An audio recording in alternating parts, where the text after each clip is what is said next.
Marisol, and I have been a chronic consumer of YouTube commentary for years, and I sort of felt the need to like throw my hat into the ring because of the stuff I have been seeing. I feel like I need to say something that I feel like not a lot of people are talking about specifically.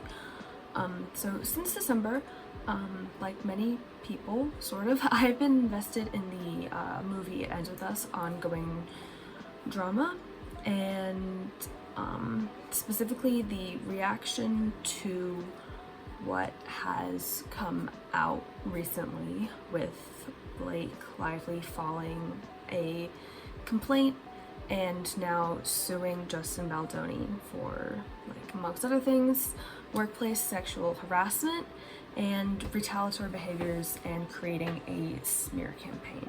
And you know, originally I feel like a lot of people had a pretty positive response to her, were very like believing of her, but recently, especially with Baldoni's responses, there has been a lot more negative content, specifically bringing in her believability when it comes to the allegations against Justin Baldoni, which I think is really questionable, like questioning her motives and validity of the accusations of sexual harassment. It's kind of just a horrible thing to do, especially when there's no substantive evidence that she is lying about this. Really none of the things that Justin Baldoni has said have disproved her. In fact, some of them kind of have corroborated what she is accusing him of. So I don't think he's really good at that whole thing. But what I think is most interesting and probably the worst is the continuing to talk about her past mistakes and her being unlikable as a reason to dismiss her and to side with Justin. And kind of as a disclaimer, multifaceted, this is my first video. I mean, I kind of recorded this once before, but I was literally just kind of spitballing. I had no like cohesive thoughts. So now I wrote a little script. That's why I keep looking down. I have my computer underneath me. But as the biggest disclaimer, I am not unbiased. I am heavily biased towards Blake Lively's side. And nobody covering this is unbiased, and most are biased towards Justin, and it is literally impossible for anyone to be unbiased when covering this thing. When covering anything, there's no way to be fully unbiased with your opinions because we are human and there's nothing wrong with that. So I'm coming out and say I'm not going to pretend to be unbiased, and neither is anyone else, so I'm just going to say what I'm going to say, and hopefully I can change a bit of the landscape. Just, you know, putting this out there into the void. So my history with the like Blake Lively drama has been a bit different as other people covering it. I never followed it when it came out in August. I was busy. I like moved into like college and I had all that stuff. I was busy. And also I did not really care. I have no interest in Colleen Hoover. Didn't care about the movie being adapted. I really ignored anything surrounding it. And so when these claims about Blake Lively being like a mean girl, and being like dismissive of domestic violence started suffering, my thoughts were, who cares if she's a mean girl? What? It doesn't mean anything. It doesn't matter. Why are we being mad at her for being mean when we literally have so many mean male celebrities? Why is there not a mean boy? It sounds stupid because it is. Why are we labeling people like this? We don't know them. This is their public persona. And secondly, I thought, well, she's probably talking about domestic violence in this way because that's how she was supposed to. Basically, everyone else in the press tour was acting the same way, and I assumed that they probably had a contract signed that she shouldn't like bring it up, that kind of thing. Because if you know anything about the book It Ends With Us, you may know that itself was marketed really badly. There was a coloring book with a book about domestic violence, so it was not out of the ordinary for it to be a like dismissive kind of marketing about this book, and I heard a really good take that that was probably the point, to have this really meaningful like conversation about domestic violence be wrapped up in this like beach read cutesy book, because that's how you get more people to read it or to watch it, so that people can actually see themselves. People don't want to go into a movie about domestic violence. People want to go into a rom-com, and I think them getting sidelined is the point of that marketing strategy. And the point is for people to be shocked and not know it, because that is kind of how intimate partner violence and domestic violence works. It's not something you go into a relationship expecting. And also, I've kind of had a decently favorable view of Blake Lively and Ryan Reynolds. I've enjoyed their work, and as a side note, can we please get another Ryan Reynolds rom-com? Like The Proposal. Please get this man back into rom-coms. I know he literally plays one character. I don't care. It's fun for me. I enjoy it. But that's besides the point. Her being unlikable is irrelevant, plain and simple, and I'm not going to talk about why people don't like her. I don't really dislike or like her. I'm sort of neutral. I think like she's done things in the past that are like disagreeable, but like I said, it does not matter when pertaining to this. There are dozens of videos and articles about why people hate her, and you can look that up, but I urge you not to, because it should not have any standing on how she's treated as a victim, or if she is one at all. But now, because Blake Lively is the new girl to hate in August 2024, it has a merit on her believability as a victim. And I do believe in holding women accountable for their actions, but this isn't about her. Everything that can be said about her and the things she's done has like already been talked about, or two, like apologized, and three, mainly are not relevant to whether she is a victim or not, because the person that does need to be held accountable is Justin Baldoni. And I'm going to be honest, I have not read in full the lawsuits that Justin has filed like I did with Blake's, because I've read the articles, but not the suit itself, because I don't want to read 100 pages of something when I already have stuff to read for school. And I will read I trust multiple reporters from multiple sites to kind of parse it all together. That's what they're there for. But because the truth is, none of what he says discredits her and discredits what is truly at the heart of the story, and what a lot of people seem to have forgotten, that Blake Lively is a victim and the perpetrator has retaliated against her. Any like leaked voice memos or leaked texts saying that they cropped this out, it does not matter when her accusations are sexual harassment.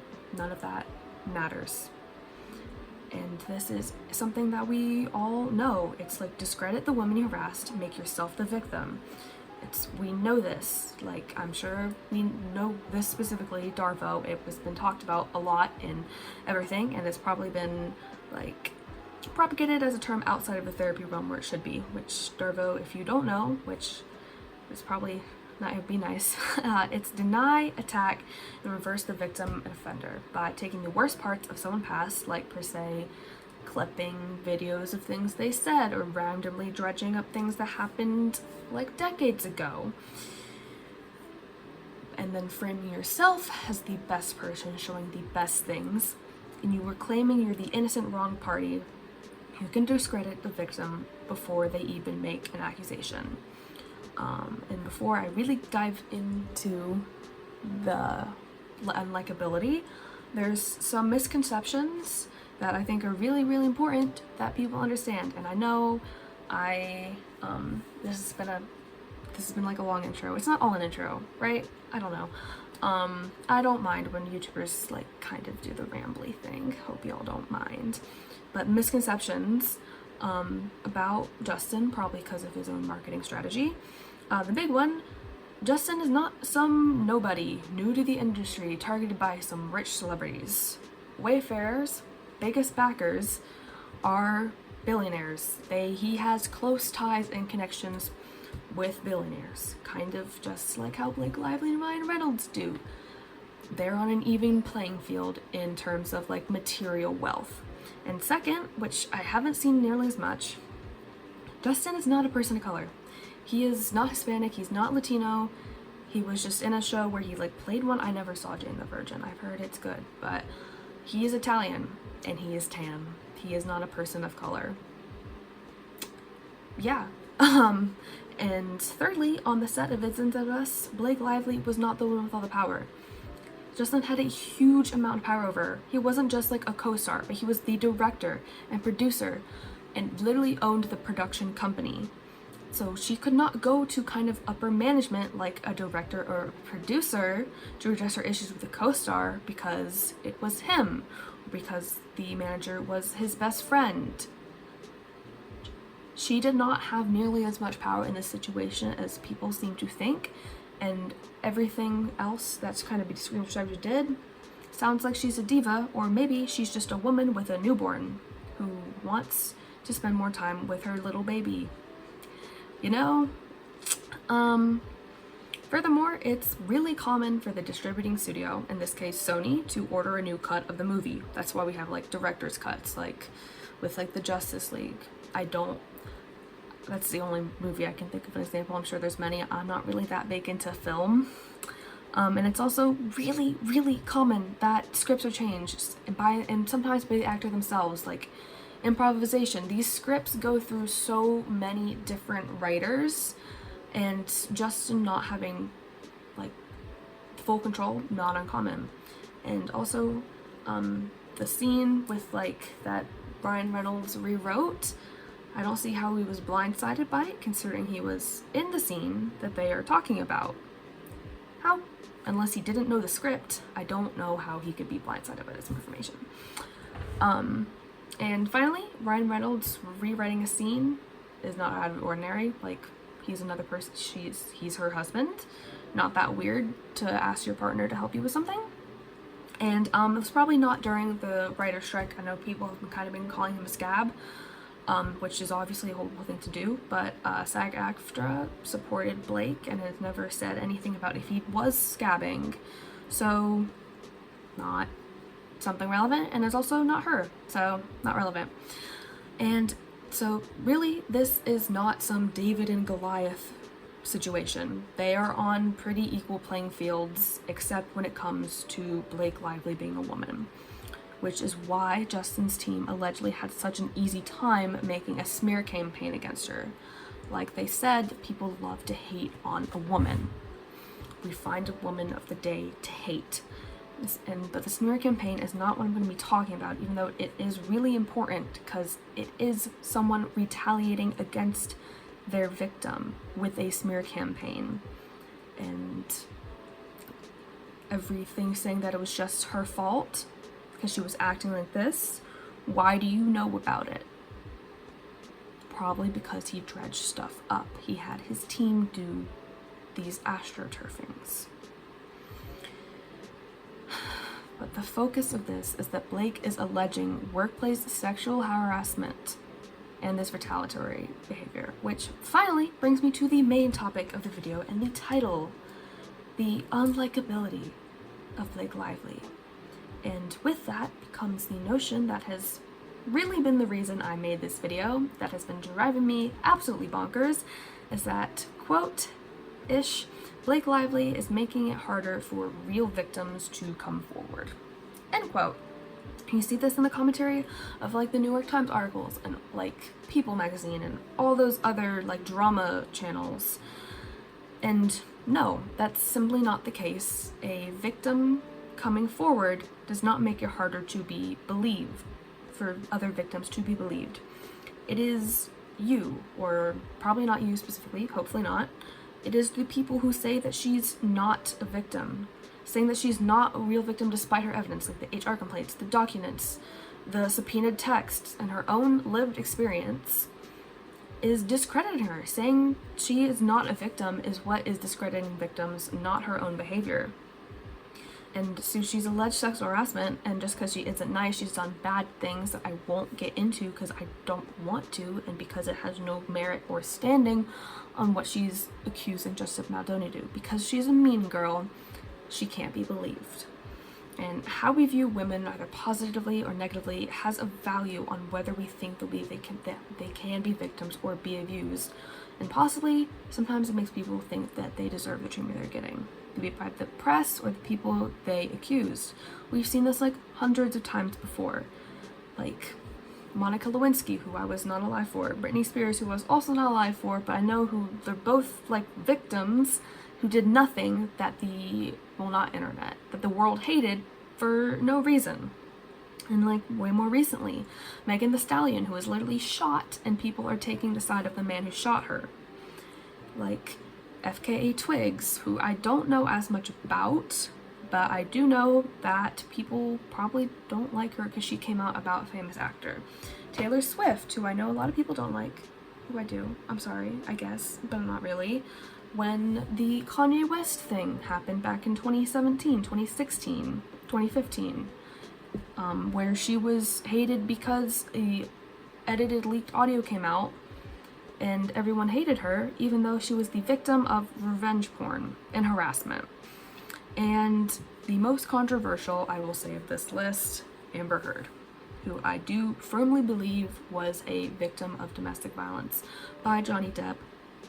And if you don't believe me, I highly, highly recommend you watch the Medusone, like 3-part video series on it. I was like glued to my phone, more so than I already am, watching that over like the break I had, because it really just goes to show how easy it is for Darvo activities to occur. And so let me just say, whether you like her or not does not matter. Her past is not relevant to what we are talking about, specifically of her being harassed. People having to disclaim that they don't like her before they talk about it is part of the problem. And I don't want to hear about why people don't like her. Frankly, we've already known these things about her. This is not new information, okay? She's been in the public eye for years. All of these resurfaced things were seen before. That's why they're resurfaced. They were already out there. I want to actually hear her side of the story and want what is actually being alleged in these suits/complaint by her to be shared instead of whatever new thing that Justin said or is filed. They are literally burying her in their new information that they are having. That's why I'm not going to cover what Justin's reporting on. That's all I've been hearing and seeing, and it's far more widespread than Blake Lively. And I feel like I'm literally going insane seeing comments and videos vilifying this woman for coming out for sexual harassment because she's like a mean girl or a liar and therefore can't be believed. As if this isn't the same playbook abusers have been using for years. And I don't hold weight in this video and in general for the idea that Blake is unlikable as a person, because doing so discredits her, because that's how we view victims, especially female victims. It's directly tied to if we like them or not, and it shouldn't be, but it is. And that's sadly the case. So now I am going to go over some key details about the original lawsuit from Blake Lively. But before I do, I can just add about this New York Times suit. These reporters are Pulitzer Prize winning, and one of them is the woman who wrote the article breaking the Harvey Weinstein case and opening the Me Too movement. So they know what they're doing. So this is the introduction. And this is the January 4th meeting that was the all hands on deck one that like Blake Lively and Ryan Reynolds were at, and that all parties presented agreed the outlined conduct would cease. And I am going to read all of them because I think it's pretty important. No more showing of nude videos or images of women, including the producer's wife, to Blake Lively or her employees. And I think it's noted that all her employees, so it's not just her. And no more mention of previous pornography addictions or Blake Lively's lack of pornography consumption to her or other crew members. No more discussions of her personal experience with sex. No more mention to her employees of times where consent was not given to sexual acts in either abuser or the abused. No more descriptions of their own genitalia. No more jokes, disparaging comments to be made about Blake Lively or her employees about HR complaints. No more inquiries by Mr. Baldoni to Blake Lively's trainer without her knowledge or consent to disclose her weight. And this one, really crazy and made me so mad. No more mention by Mr. Baldoni of him speaking to Blake Lively's dead father. And her father very recently died. And so that's just a horrible thing to say. And no more pressing by Baldoni for Blake Lively to disclose religious beliefs or sharing of his unsolicited.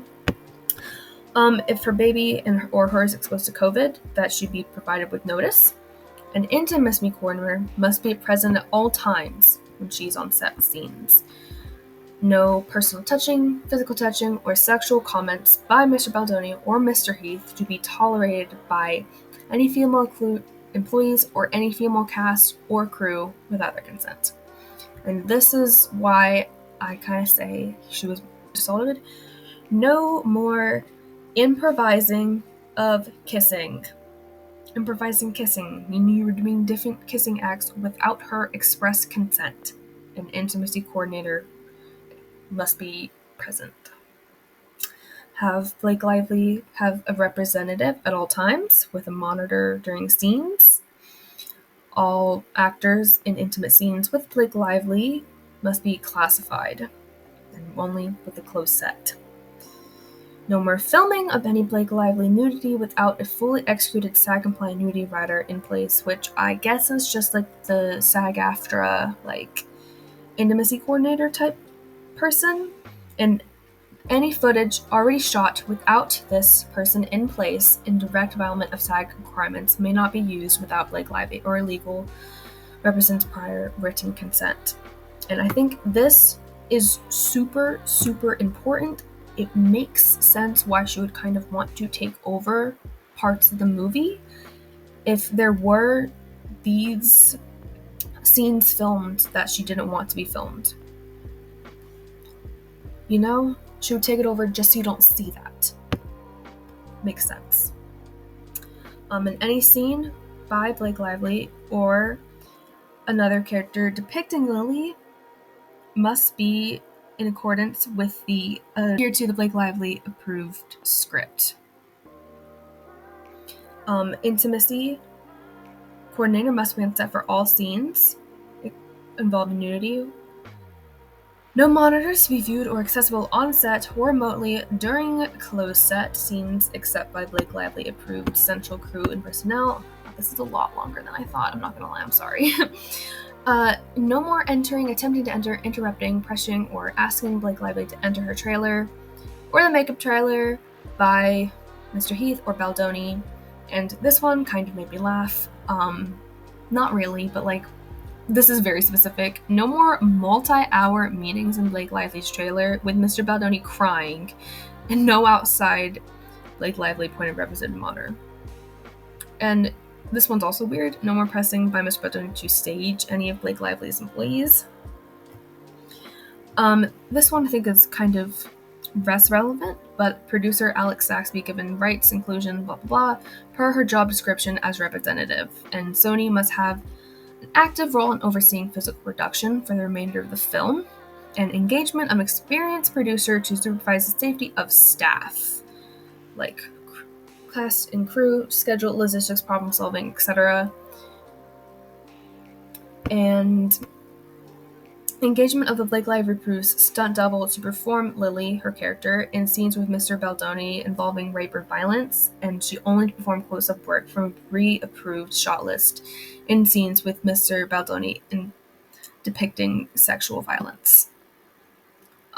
This one really, it's just really depressing because it kind of implies that she was forced to kind of do that, or that was what they wanted, that while she was being harassed, she was also like in these scenes where his character was like raping her. And no more adding of sex scenes and what comes with that outside of the script that Blake Lively signed.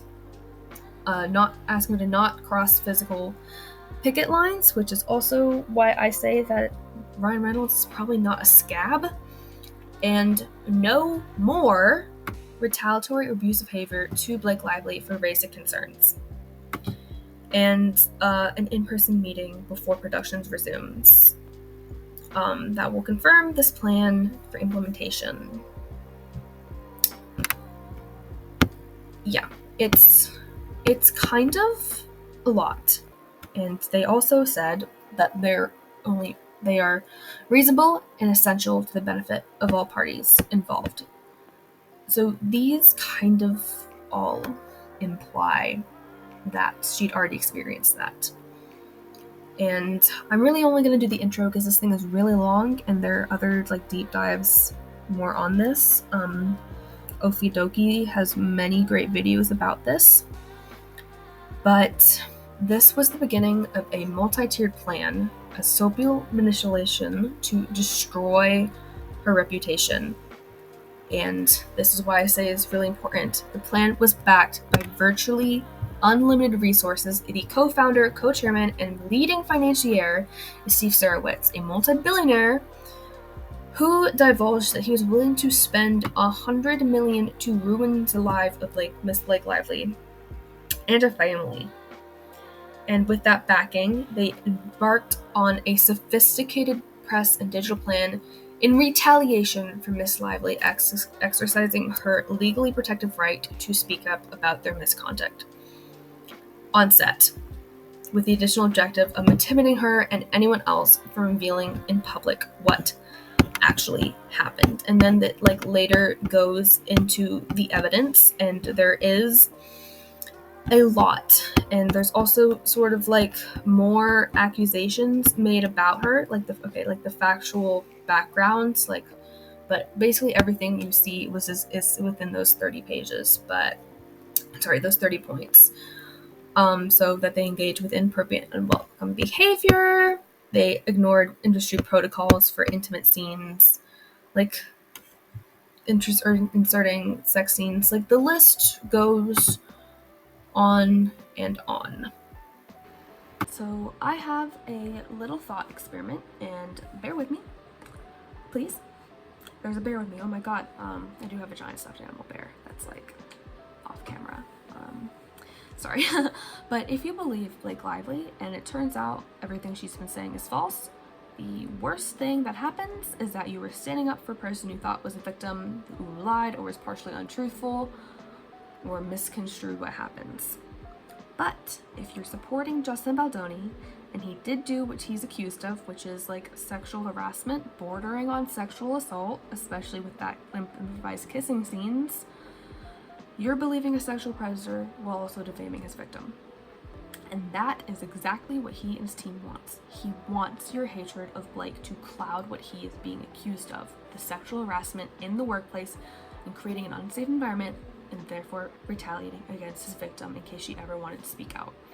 Baldoni's team is using people's trepidation for the mainstream media landscape to warp your mind about Blake Lively's accusations and cover the truth of what actually is being alleged. Harassment. Ongoing, repeated sexual harassment and retaliation for that, for coming forward. And another little SWOT experiment. If Baldoni was truly speared by Blake Lively releasing the New York Times article, as he claims in his recent lawsuits, why is all the hate directed towards Blake? Why do we automatically go back to support a man accused of harassment when he brings evidence that only discredits her as a person and doesn't exonerate him? Why did his views on these events, like the breastfeeding incident, where she says he walked in on her breastfeeding and he said, oh, it's fine, or it was just pumping? Why is that? Why is his view the one taking credence? Because we don't like her? It is interpretation by the victims of these acts that matters. If we never believed what the victims are saying, no one would be a victim. The intention of his actions does not matter when it is received as harassment. And this isn't some little thing. These are big deals. facing harassment on a set that has fostered a toxic environment. And so, like, the New York Times article and her racial complaint, that is what matters. Not these probably slap suits that Justin is filing, which are basically just suits made by people to silence whoever is coming out and like whistleblowing. A lot of the times I think it's more like companies kind of do it. And I highly recommend you watch the Last Week Tonight John Oliver video about it, because it's hilarious, and that's how I first learned about slap suits. But he is trying to take your attention away from matters. He's accused of being like a predator, and your feelings on Blake being a bad person does not negate that, and it feeds into the discrediting of all victims. So I am going to circle back to the press tour briefly, because the framing on it has been kind of skewed by any interaction that was maybe dismissive or weird. Because, I mean, obviously a woman on a set where she was harassed daily doesn't want to praise the man who did that, and she's just an actor. Why would she want to be the spearhead of domestic violence when there's so many actors out here who do this type of work and want to? But I want to bring up this video in particular because I feel like it actually really resonated with me, and a lot of people didn't see it. And this is like a screen recording of the screen recording. It's from the Medusone video, and I'm not gonna listen to the trauma therapist reacts part. It's just what Blake says. But just listen. Much, and not to minimize it anyway, but you're so much more than just a survivor or just a victim. Well, that is a huge thing. You are a person of multitudes, and what someone has done to you doesn't define you. You define you, and what you have in you and what you're capable of and what you have done and are doing and will do is so much bigger than anything anyone else can do to you. And I just think that she is completely unequivocally right. And it's true that like domestic abuse survivors should be more than just survivors. And I think that kind of is the point of its end to us, and she's really emphasizing that. And I don't think she is wrong in any shape or form by saying that. I think it's really powerful, and this is not a clip that you would have seen, which really sucks, because I think it is genuinely such a good, powerful, impactful thing to say. And I want you to just imagine being Blake Lively in this scenario she's alleging. You're on a set, the man who's harassing you continually, showing you weird stuff, being creepy, and not towards just you, but to other women on the set. And he's not just the director and the producer, which means you can't go to management to address it because it's just him, and he owns the company that managed the HR department. And we all know HR departments only protect the company. So you can't go there. And there aren't proper COVID protocols, meaning that you and your young baby get COVID. And on top of all of that, which I feel like people don't talk about, that truly makes this situation even more horrific than it is. He was playing the character that abuses hers. She was being harassed by this man, and then he was abusing her in his role as Lyle. He was harassing her in real life and pretending to abuse her in the set. She was literally trapped in this situation. She could not go anywhere. She couldn't even get into a scene to be away from this man because that's the character he was playing. And the only thing she could do was go over his head because he was the ultimate authority on that set. So she had no other choice than to go to Sony, or to get Ryan Reynolds to use star power, or to like bring in like Taylor Swift, who Baldoni has done for some reason. And I don't know if you know Swifties, they go crazy when Taylor Swift is accused of like anything legitimate or not. So I think he's about to have an army of people on him, and I think he kind of deserves it. And also, to be clear,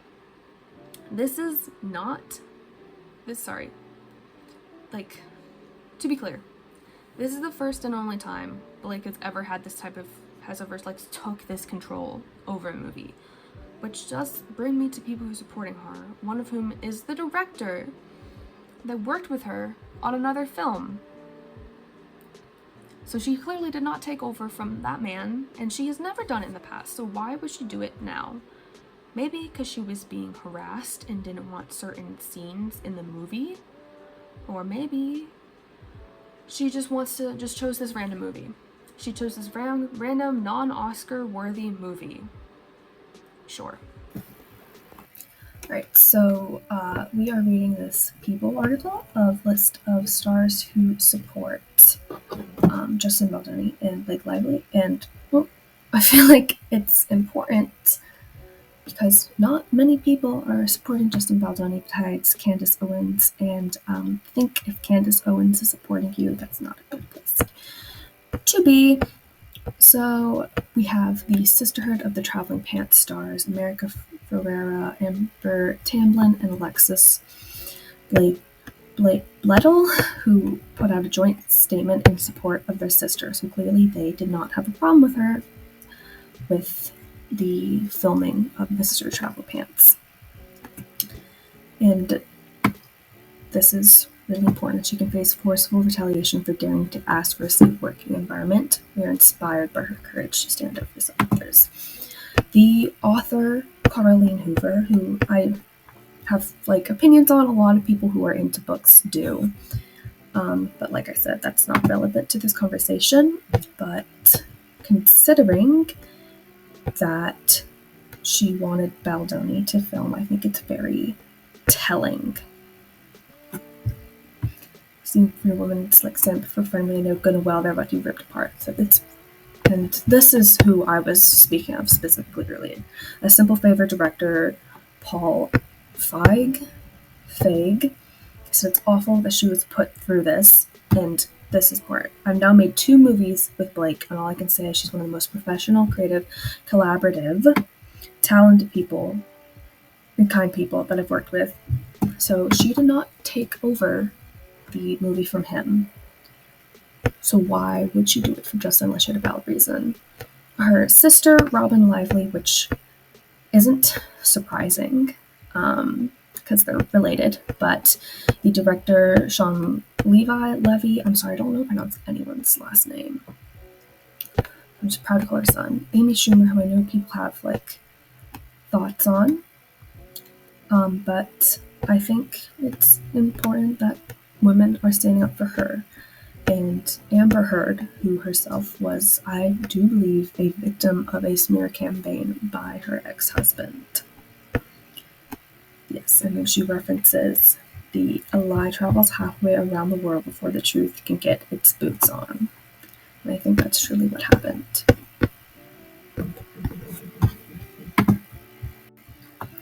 Alright, we also have this one, and it has additional people. So we have first the only person, Candace Owens, and honestly, I do not care what that woman has to say. She is not an ally to anyone. Sorry for the scrolling. My computer's tweaking. It's old. But Colin Hoover, we knew this. We knew them as well. Brandon Sklenar, who played, I think, Atlas for In Dead With Us, supporting her, proving that, no, the cast was not all on Baldoni's side. And he even issued a support back in August. Sony was in support of Blake. We've previously expressed our support for Blake in connection with her work. Fully and formally reiterate that today we strongly condemn any reputational attacks on her. So clearly, Sony, the distributor, the one who chose her cut of the film, is supporting her. We've discussed this. Amy Schumer, her sister, Gwyneth Paltrow,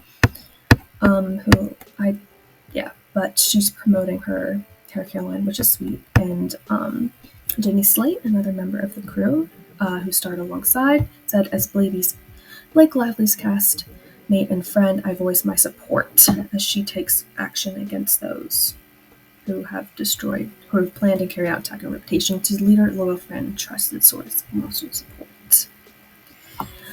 Sean Levi, who we've discussed already, and Paul Feig, and Michael Morone, who worked with her on A Simple Favor 2. He's tired of seeing these bad comments about her, and he's standing up for her. Bart Johnson, who was in High School Musical, also said she supported her. And which I think it's really showing how many people are supporting her versus Justin Baldoni. I think that's very telling, especially these people who have known her for a long time. And also Alexa Sachs, who I believe is her producer or something. Clearly more people support her than Justin Baldoni. So Justin Baldoni pretty clearly is not the victim Blake is. He is the one weaponizing feminism and throwing around his power in Hollywood, not Blake. And he is not the first and won't be the last to do this behavior. Just look with everything happening in the Neil Gaiman case, which is honestly so horrific. I keep thinking of one line in particular that has just been circling in my head since I heard it last week, and it honestly makes me feel sick. And I highly, I'm not going to say recommend because it is gross, but look into that if you're interested. But men like Justin Baldoni get away with these behaviors because we live in a deeply entrenched misogynistic society that will always care more about defending an abusive man than they care about an unlikable woman. And while men can be victims, very clearly, that is not what this conversation is about. Men being victims are often just weaponized against to deny a woman. We never care about men being victims unless a woman is, just so we can discredit her. And the women victims don't deserve that, and the men victims certainly don't either. If we truly cared about all victims, male victims included, we would treat them all better, which we are not. This whataboutism surrounding Blake Lively's behavior and her past only reinforces the idea that the worst thing a woman in the public eye can be is unlikable. While men can do things like this and be supported by the majority of the public, this is how men get away with things, because we let them, because we value what they input into the world creatively more than what they do to people. And Justin and his team are playing a game of PR while Lively is playing the game of legal one. Just read the intro to Justin Baldoni's New York Times lawsuit. It is not reading like a legal case, it is reading like one meant to be read by us. It's reading like a PR one. And I know this has been brought up, but if this is so clearly, blatantly, in the public eye, exposed, being happened to Blake Lively, and I know I just said what about the whataboutism, but I'm going to bring it back up in a different way. What about the people who don't have the money and star power that Blake Lively do, who don't have famous and rich friends? What about black women and women of color who are already so much more disenfranchised than Blake Lively, a conventionally attractive white woman? And what about every single victim who looks at this case, sees how people are reacting, decides they cannot come forward and get justice? Who see people in their everyday lives acting the same way, and them becoming the discredited victim? This vitriol against Blake about her mannerisms, her past, her public personality is all just to hate on a woman, because we love doing that. This probably astroturfed and manufactured evidence about Blake to hate her just because we're a woman. Because where are all the male celebrities being canceled for this behavior? They are still around doing press tours. If they're mean on a tour there, it's fun. It's funny. You know, it's funny when a man does it, doesn't it? Isn't it? Oh my god, it's so funny. Because the worst things of her past, which like I said, I don't want to talk about, not relevant, is not what's being discussed the most. It's her unlikable nature and being branded as a mean girl. To justify your need to hate on a victim, you will point to them and say, but look, they did bad things too. Either because you don't believe her, or that you're a fan of the person you're accusing, or any number of reasons that don't hold weight because it doesn't matter about the woman being accused, what she's like. It matters what the person she's accusing did. Because at the crux of this, Blake is a victim. Plain and simple. From all the evidence we've seen, she is a victim of Justin Baldoni's harassment and retaliation. And the world is making her the villain. We need to put aside this argument of her being a bad person. Because when we brand women, especially, as bad people, their credibility is gone. We no longer care because they're a bad person. I mean, not even an harassment standpoint. Look at, like, oh my god, I'm totally blank on her name. Katherine Heigl. Look at Katherine Heigl, who even I didn't like. But the worst thing she did was just be sort of rude sometimes, and that's a crime. Because her unlikability doesn't matter. And honestly, I don't even think she's that much of an unlikable person most points. And surely she's done bad things, but that doesn't matter upon this. And I see a lot of things that we can hold two things true at once. That Blake Lively's a bad person and she's a victim. And you see that a lot in these spaces. And yes, I think it is good and important to dismantle that idea of a perfect victim, that a victim is only a victim when they are perfect. We shouldn't have to hold two things true at once, because it shouldn't matter a woman or any person's past behaviors when they're being harassed. We shouldn't have to hold two things true at once. But all of this behavior falls on Justin Baldoni, who we can hold two things true at once. He is a bad person who harasses people, and he is a bad person who retaliates against people who harass him. And his work as a feminist is completely irrelevant now because of this. And it's just really, really disheartening to see how this woman, who is powerful, who's been in the industry, who is rich, but not as rich as I thought. I'm not gonna lie, I thought she was a billionaire, she's not. Seeing how she is treated and just reflecting that onto her own life. Would you be believed if this happened to you? You might not be. And that is what's at the heart of the story. If you've done anything bad, you can't be a victim. Because Blake Lively is the victim. And the reason her unlikability matters, plain and simple, is because it shouldn't. It shouldn't matter.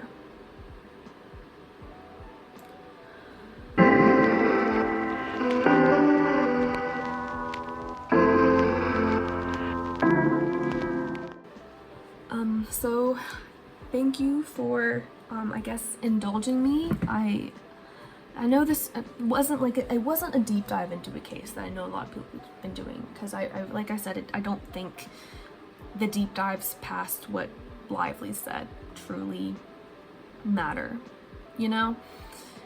And I'm new at this. I don't really know how to edit or what to do.